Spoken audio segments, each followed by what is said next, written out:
Olá, pessoal, tudo bem com vocês? Vamos preparar aqui, ó, uma costelinha de porco. Pessoal, carne de porco é caro. Olha, pessoal, esse pedacinho de costela, R$ 33, ó. Esse é o lado de dentro, que é o outro lado. Vou temperar agora, pessoal. Terminei. Meus amores, aqui eu coloquei alho triturado, coloquei cebolinha, colorau de urupum, açafrão, pimenta com cominho, coloquei orégano.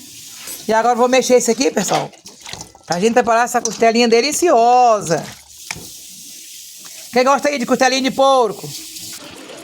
Pessoal, e a costelinha já tá no fogo.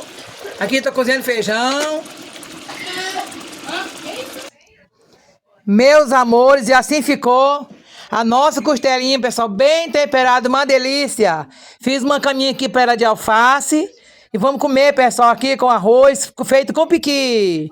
Tchau, tchau, meus amores. Espero que tenham gostado da minha costelinha suína deliciosa.